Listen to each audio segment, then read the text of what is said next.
everyone, Rosie here. Welcome back to my channel. It's finally fall. I'm doing the It's Finally Fall tag. I live in Canada where it gets cold pretty early, so it's been fall for a month and a half at this point, but I'm living for it. I love pumpkins. We're going with it. Also, please excuse all of the pumpkin thumbnails recently. I've bought a bunch of pie pumpkins to make pumpkin desserts because I love pumpkin, and I'll be damned if I'm not getting my total prop mileage worth out of them while I have them. Now, getting back on track, we're not here to talk about pumpkins. I was tagged by Nat from Nerdy Nat Reads, so I'll link her video down below and also the original creator if I can find that. I don't know off the top of my head who it is. But this is a cute tag. I like the questions. They're kind of involved, and that's fun. Question 1. In fall, the air is crisp and clear. Name a book with a vivid setting. For this prompt, I've chosen Rotherweird by Andrew Caldecott. I have no idea how to pronounce the name of this book because I have literally never heard it talked about, but it's incredible. It's about a small town called Rotherweird. Rotherweird? I don't know. It's a small town in rural England that's been incredibly cut off from the rest of society since the Elizabethan era. Something happened back then, there were reasons, and essentially it's this small town that's kind of diverged from mainstream history, so they have their own technological innovations, things work differently there, society works differently, and the one rule is that you never look at history before 1800 or something like that. I can't remember the exact year. But essentially it's modern history only. We don't examine the town or the outside world's history beyond that point. And in this book, a history teacher arrives to teach modern history and starts finding himself pulled into the mystery of what happened in this town and why is it so cut off and why is it so weird. And that was a fascinating book. I loved it. And I also just found the way that this town and the people there were described was incredible. It was so vivid, it was so interesting, and it just really made me want to go on vacation there. I wanted to rent a little Airbnb in this town and hang out for a week. Nature is beautiful, but also dying. Name a book that is beautifully written, but also deals with a heavy topic like loss or grief. This is one that you're going to hear about a lot because I talked about it in my reading vlog that I posted last week? Yeah, 4 days ago I think. So I'll link that up above. I'm going to talk about it in my wrap-up, but it is The Mercies by Kiran Millwood Hargrave, and wow, what an incredible book. It's set in a small town in the very far north of Norway in the early 1600s, and on Christmas Eve, all of the not tiny boys or elderly men go out fishing, and they're all killed in a freak storm. So all of a sudden you've got this community of about 50 women who are just on their own. So the loss and grief isn't the main theme of this book. There's so much going on. But the impact that that loss and that grief has on the community is definitely an important theme, and the way that it influences people, just beautifully written. It was so fascinating to see the different ways that these different women reacted to this loss. It was incredible. If you haven't read it, you should definitely read it. 3. Fall is back to school season. Share a non-fiction book that taught you something new. For this one, I'm going with 21 Things You May Not Know About the Indian Act by Bob Joseph, which, as the title suggests, so often with non-fiction, is about the Indian Act, the piece of legislation that governs the relationship between the Government of Canada and the Indigenous peoples of Canada. And this was just a fascinating book. Even in the things from the Indian Act that I already knew, which I will admit is a topic I knew very little about, the way he presented the information and the way he explained the consequences of intent versus implementation was so interesting. I absolutely adored this one. Is that the right way to put it? I am very glad to have read and learned the things in this book, and I think it's really short, it's really accessible, everyone should read it. This should be on grade 9 or 10 high school curriculum in Canada because it's not a hard read, it's not a long read, but it is such an impactful read and it is such an informative read. Question 4. In order to keep warm, it's good to spend some time with the people we love. Name a fictional family slash household slash friend group that you'd like to be a part of. I feel like I've mentioned this series of books in like every tag I have ever done, but I just love them so much. And that is the Phryne Fisher Murder Mysteries by Kerry Greenwood. The sort of found family slash friendship group in that series of books is incredible.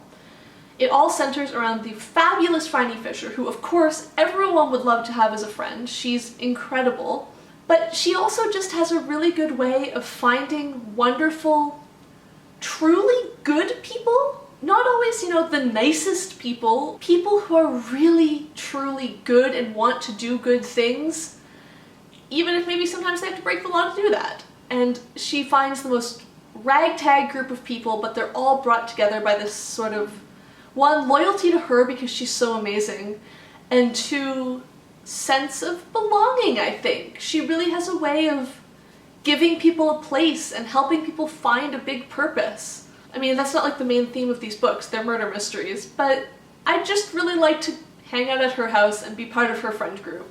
And also, her butler, Mr. Butler, is always making fabulous cocktails, and his wife, Mrs. Butler, is always making elaborate, beautifully described meals, and I want in on that. So, definitely that's a factor too. 5. The colorful leaves are piling up on the ground. Show us a pile of fall-colored spines. Guys, might be the second time ever actual books in one of my videos. I know.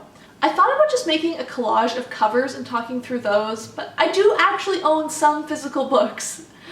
They're just ones that I haven't read recently mostly, so I don't tend to use them. But, guys, it's my first time ever doing this, so if I drop them all, don't laugh at me, but I've put together a stack of spines! Guards Guards by Terry Pratchett, that's so shiny. You guys know I love me some Pratchett. Wolf Brother by Michelle Paver, which I have had this book, as you can probably guess from the color of those pages, since I was in probably middle school, I think.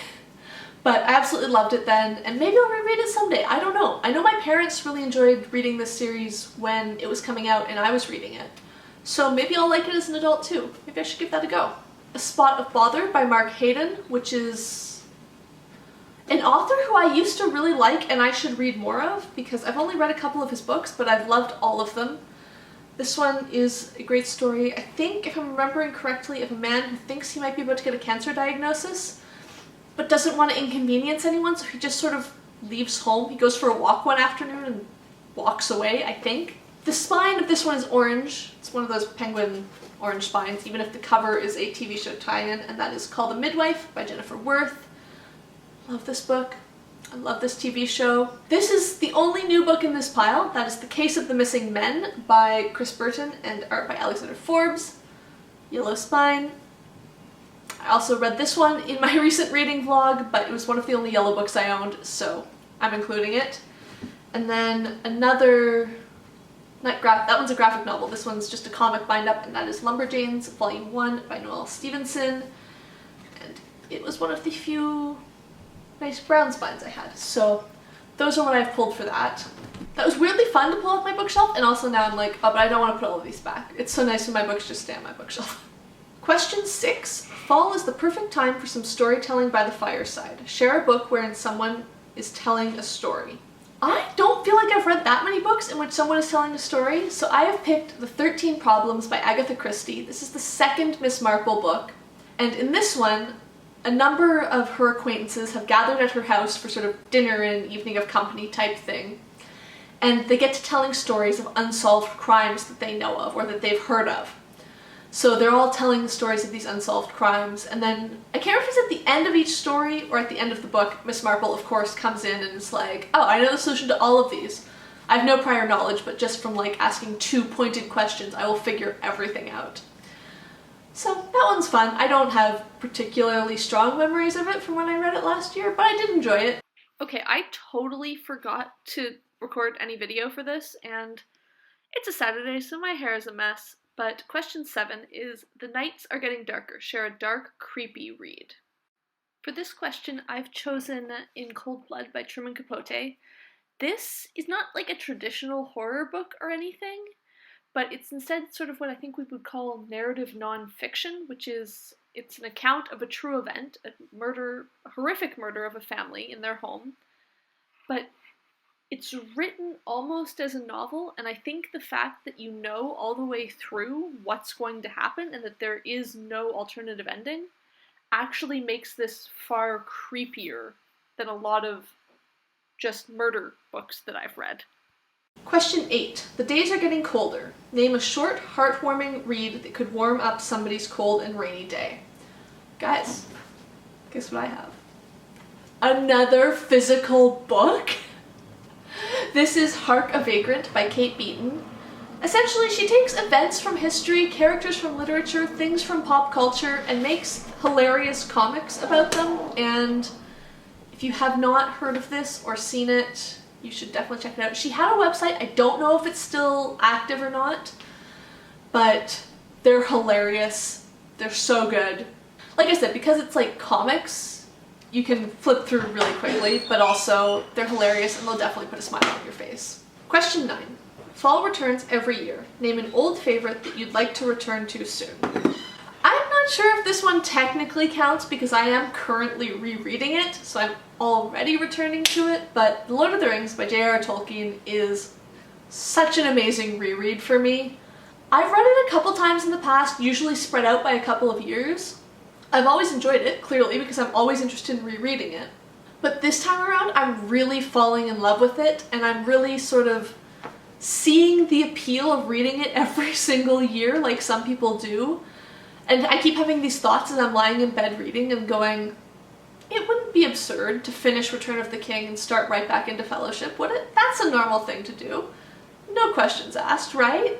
I mean, I don't think I will because there's so many other books I want to read, but that's the sort of feeling that this book gives me. Question 10. Fall is the perfect time for cozy reading nights. Share your favorite cozy reading accessories. For me, that is either my bright orange poncho, which is the coziest thing on earth, or my fuzzy purple housecoat, just depending on like what I want to feel today. Sometimes you want to be a giant orange marshmallow, sometimes you want to be like a little stuffed animal in person form. Both are valid feelings, you gotta have clothing for both, right? Then I also really like something hot to drink. I feel like this is the most generic answer ever, but like, it's true. So if it's in the morning, on a weekend or something, I usually drink decaf black tea with milk. If it's in the evening, when I'm in bed after I brush my teeth, I like herbal teas like a peppermint, or I have a lemon ginger that I'm really liking. And sometimes I also like to have hot chocolate. And I guess the only other cozy reading accessory I could count is I also really like to read in the bath in the winter. I like to turn on the portable space heater in the bathroom, let the air get super toasty, run a really hot bath, fill it with something nice smelling, and then have hot chocolate in the bath with my book. That's about as cozy as it's possible to get. Question 11 is spread the autumn appreciation and tag some people. You guys know that I am terrible at tagging people. I just tried to work up the courage to tag some people and I'm just not good at it. I'm sorry. So I'm not going to tag anyone in specific, but if you see this video, if you would like to do this tag, whether you are currently in the southern hemisphere where it's heating up for summer and you're going, the last thing I want to think about is a sweater, or if you are likewise somewhere in a cold climate right now where it is getting cozy and getting time to hunker down, I'd love to hear about your fall reading and what your answers are to this tag, whether you make a video or leave an answer in the comments. If you liked this video, please leave a thumbs up down below. If you would like to see more of my videos, please hit subscribe. Hopefully there won't be too many more pumpkin thumbnails, but we'll see. And thank you for watching.